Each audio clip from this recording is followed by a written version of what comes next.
आपके घर में सुख शांति समृद्धि वैभव सब कुछ हो, आपके घर में किसी भी प्रकार की अशांति ना हो।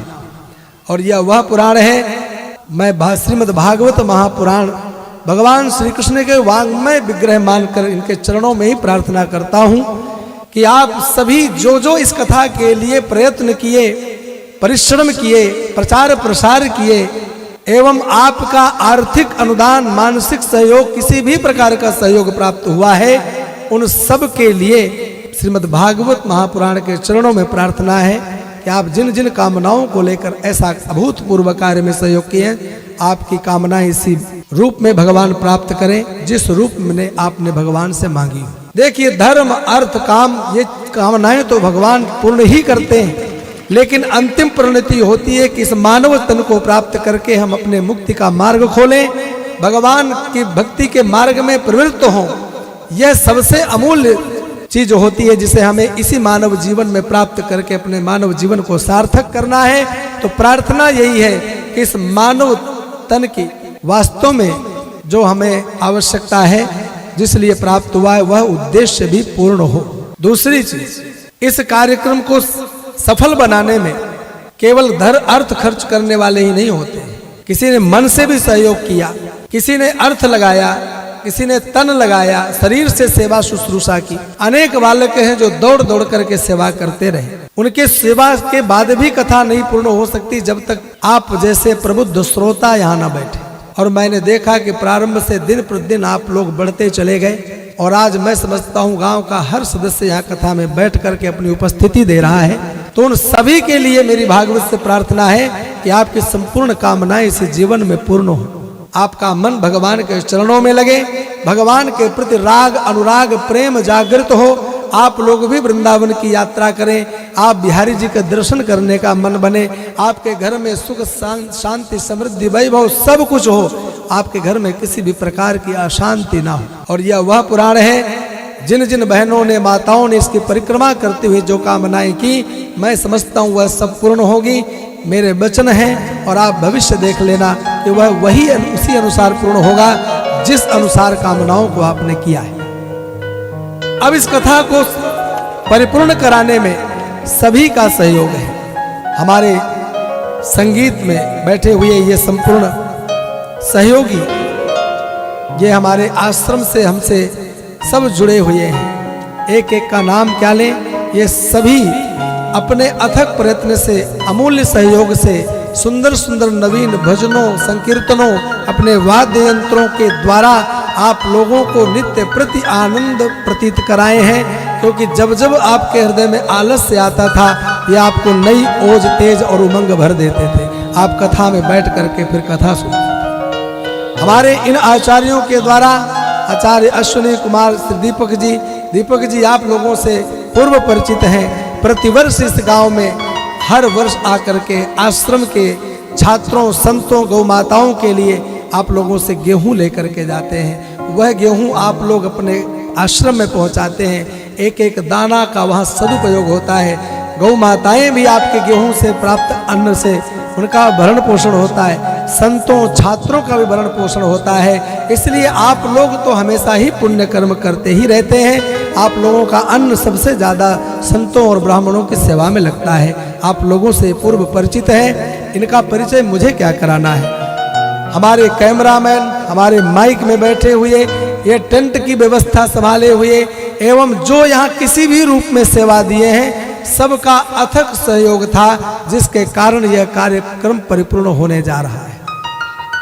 इस कथा के लिए मैं रोज सुनता था कि एक एक व्यक्ति अपना अपना आर्थिक सहयोग दिया है। दीपक जी के द्वारा वो लिस्ट बताती है कि चाहे किसी के पास में 50 ही रुपया रहा हो, मैं समझता हूँ हर व्यक्ति ने इस कथा के लिए सहयोग किया है।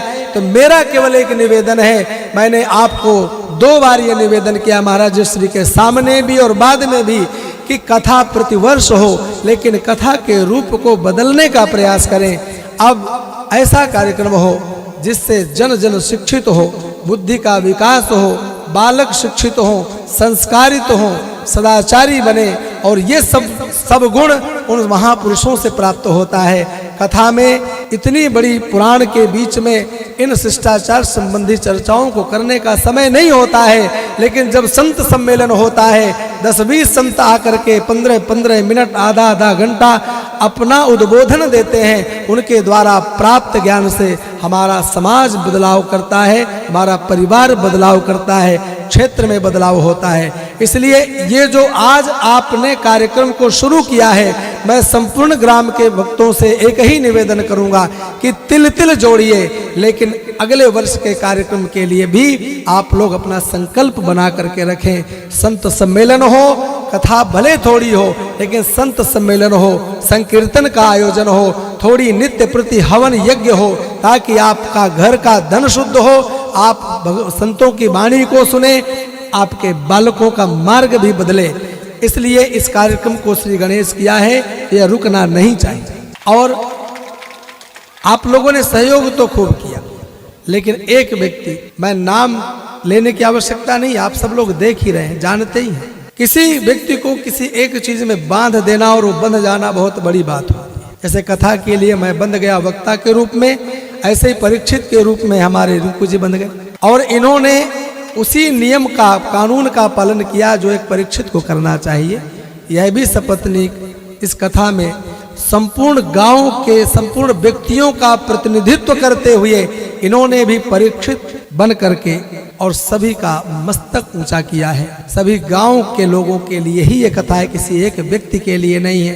तो सभी के लिए मेरी एक ही प्रार्थना है। और अब 2 शब्द मेरे, इन 7 दिनों की कथा में यदि मेरे द्वारा कोई ऐसा शब्द निकला हो जो आप लोगों को ठीक नहीं लगे, उसको आप लोग तत्काल यहीं का यहीं छोड़ें। ग्रहण वही करना चाहिए जो अच्छा लगता हो, उससे अपने जीवन में बदलाव आता है, अपने जीवन में शुभता की प्राप्ति होती है। इसलिए कोई ऐसी वाणी का शब्द निकला हो जो आप लोगों को अच्छा ना लगे, उसको यहीं लौटाएं।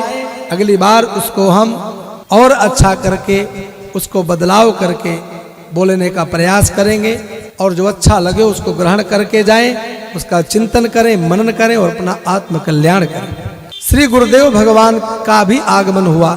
इस स्थान को, इस गांव को हम लोग तो जानते हैं कि ब्रह्मलीन विरक्त शिरोमणि परमहंस श्री स्वामी वामदेव जी महाराज का गांव है, आप सभी का गांव है।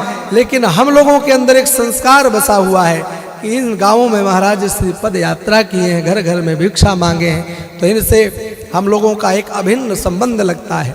यहाँ कभी भी आ जाओ, किसी से भी मिल लो, किसी से भी बात कर लो, तो कहीं ये नहीं लगता है कि हम किसी दूर के व्यक्ति से बात कर रहे हैं, लगता है अपने ही परिवार के बीच में आए हैं। तो ये परिवार का ये नाता, ये संबंध जीवन भर चलता रहे, इसी कामना के साथ मैं अपनी वाणी को विराम देता हूँ। मेरे साथ एक परंपरा अनुसार इस श्लोक को बोलिएगा।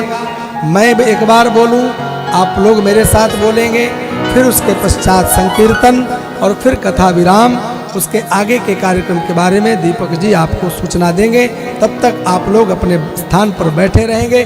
जब आप लोगों ने 5-5 बजे तक यहाँ पर धैर्य रखा है, तो अभी इतना देर नहीं होगी, 10-5 मिनट आगे जाए तो आप विचलित नहीं हो, यही मेरा निवेदन है।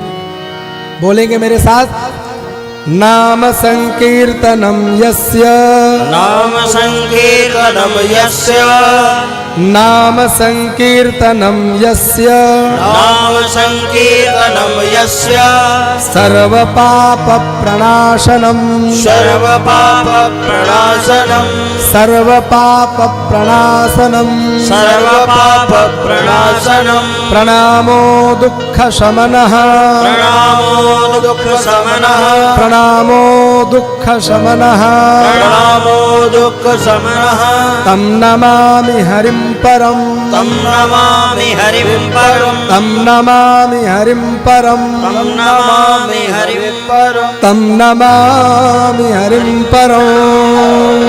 बोलिए श्रीमद् भागवत भगवान की, श्री वेदव्यास भगवान की, श्री सुखदेव भगवान की, पूज्यपाद ब्रह्मलीन विरक्त शिरोमणि जी महाराज की जय। जय श्री राधे। सुंदर